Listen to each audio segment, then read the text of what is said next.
down, buddy. It's okay. Back in a minute.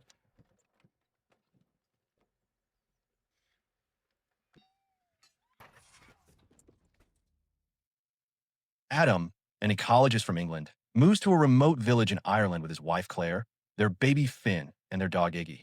Their new home sits on the edge of an ancient forest, which the government plans to cut down soon. Shortly after arriving, Claire begins fixing up the house while Adam explores the forest with Finn and Iggy. During one of their walks, Adam discovers a strange black slime stuck to a tree trunk and takes a sample. Suddenly, he notices that Iggy has wandered too far and chases the dog deeper into the woods. While searching, Finn drops his pacifier into a stream and starts crying. Adam soon finds Iggy barking at an old, abandoned building. Inside, he discovers animal carcasses nailed to the walls, their wounds covered in the same black slime. Wearing gloves, Adam inspects the carcasses closely with a magnifying glass and realizes the wounds contain living cells that seem suspicious.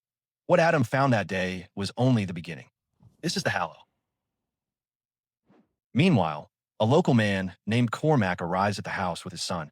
He warns Claire that Adam's activities in the forest cross forbidden boundaries and put the family at risk. Before leaving, Cormac asks Adam to meet him that night. Later, Adam returns home through the back door, excited about his discovery, but dismissive of Claire's warnings. He promises to meet Cormac soon. That night, Adam studies the black slime under a microscope and finds its cells can attack and change other cells, proving it is contagious and deadly. At the same time, Claire puts Finn to sleep and notices drops of black slime falling from the baby's room ceiling onto the blanket. Concerned, she calls Adam to check for a leak in the attic. While inspecting the attic, Adam becomes distracted by an old collection of vinyl records and misses a cluster of black slime growing like hair in a corner. After finishing, he tells Claire no leak was found and suspects the slime is caused by humidity and the house's age. Adam then shows Claire pictures of cordyceps, a parasitic fungus known to control its host and spread like a biological Trojan horse. Their conversation is interrupted by Finn crying through the baby monitor, followed by the sound of breaking glass at the window. Claire rushes to check, but finds nothing. Adam begins to suspect Cormac, since he has yet to meet with him. Adam calls the police, but when officers arrive, they find no evidence. One officer suggests a bird likely broke the window. The officer warns that locals distrust outsiders and still believe in ancient legends of the Hallow, a demon from the forest said to kidnap human babies. At first, Adam is skeptical of the police story about the Hallow.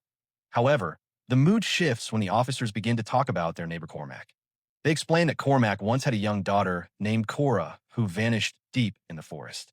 Since then, Cormac has believed that the mythical creature took her.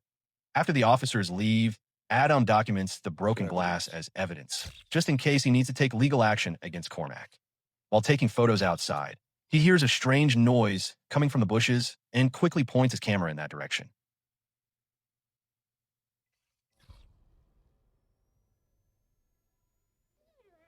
Okay?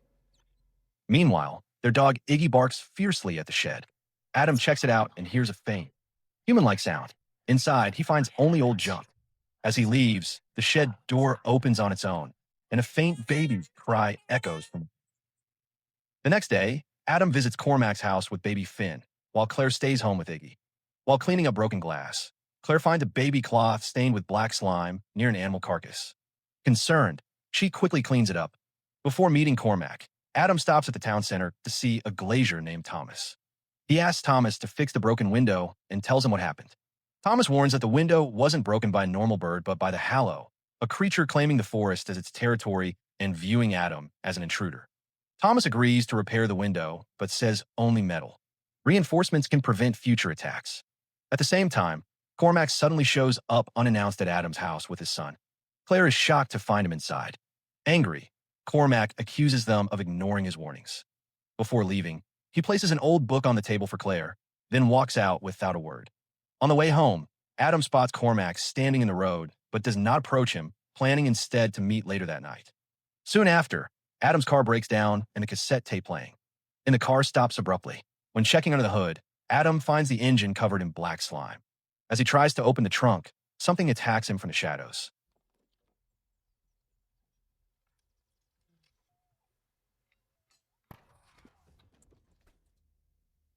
That night, Adam wakes up trapped inside the car trunk.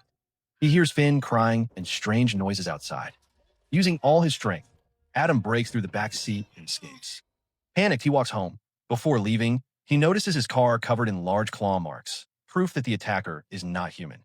At home, Claire, anxious since noon, tells Adam about Cormac's visit. Realizing the threat is real, Adam grabs a weapon and tells Claire to call the police while he hides upstairs. Suddenly, the power goes out and Adam hears noises coming from a kitchen.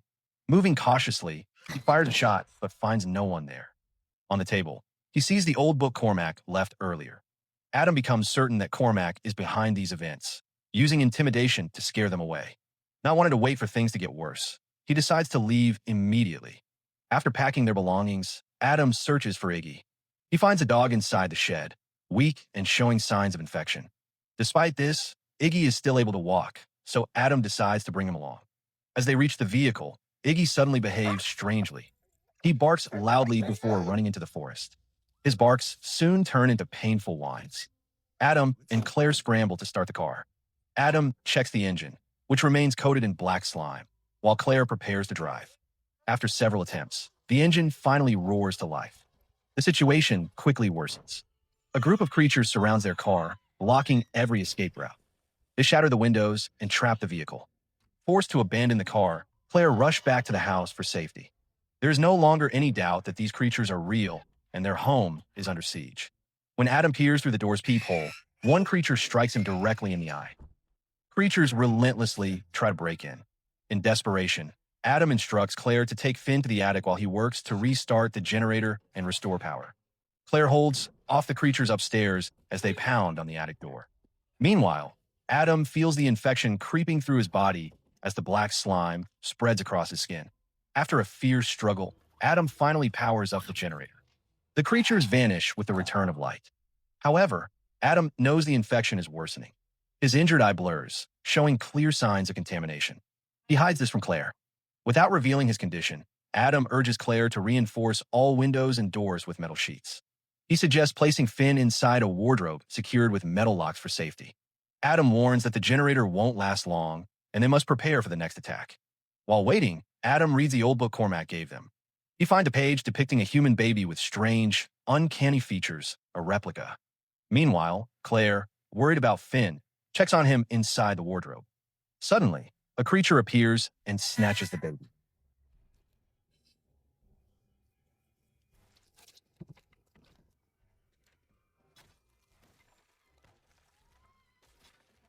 Claire screams in horror as she realizes Finn is missing.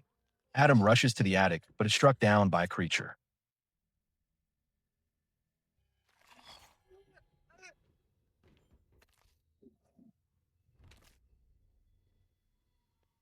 Claire chases after the kidnapper outside, seeing it head toward the river. Quickly, Claire grabs Finn before he touches the water. They return inside to find Adam conscious but weak and badly infected. In a fading state, Adam asks Claire to give him the baby. Holding the child, he notices something is wrong. The baby looks exactly like the figure in Cormac's book. It is a replica, not their real Finn. Tormented by infection and doubt, Adam insists the baby is not Finn. His mind breaks, and he tries to harm the child.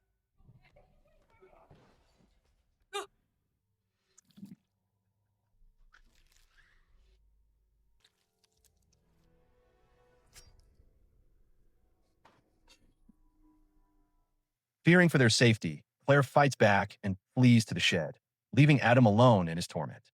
Soon after, Adam follows Claire and pleads with her to listen. He asks if she truly believes the creatures will return their baby willingly. Claire refuses to heed his words and runs off again, clutching the baby she believes is Finn.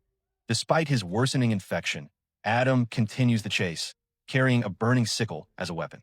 He follows the haunting cries of the baby deeper into the forest. Unexpectedly, he arrives at an old building he has visited before. Inside, he finds Iggy, now fully transformed into one of the Hallow creatures. Meanwhile, Claire, still fleeing, reaches a local house, but her hope fades when she learns it belongs to Cormac. Instead of offering help, Cormac refuses her entry, fearing the creatures will follow her home. Elsewhere, Adam, now surrounded by a pack of the Hallow, spots a little girl holding a baby. In an instant, he recognizes the girl as Cora, Cormac's missing daughter, and the baby as the real Finn. Adam's certainty grows when he sees Finn's pacifier in the baby's hand, the very same one that always calms Finn's cries. This confirms the baby is truly theirs. Meanwhile, Claire faces a desperate fight. She uses the light from her camera to keep the creatures at bay, but their numbers soon overwhelm her. She falls, surrounded on all sides. In the chaos, Adam suddenly appears carrying a baby. Though nearly overtaken by infection, he explains that the creatures kidnap babies not just for revenge, but to infiltrate humans, reproduce, and slowly replace humanity from within. While fighting off the attack, Adam urges Claire to take the real baby and leave the replica behind. Claire hesitates, confronted with two identical babies. One cries loudly, while the other stares silently. Pressed for time, Claire chooses the baby Adam carries, believing it to be the real Finn, and leaves the replica behind. As morning light pierces the forest, the creatures retreat. The replica baby, exposed to sunlight, transforms into its true, non-human form. Claire's choice is confirmed, as the baby she holds continues to cry, unlike the silent replica. Claire returns home with Finn. In the quiet dawn, she remembers Adam, who sacrificed everything to protect their family. Months later, forest logging begins. Yet inside one felled tree, black slime has already infected the wood. The threat is far from over. So the moral of the story is if your dog finds forest slime, don't investigate. Just grab your baby and run.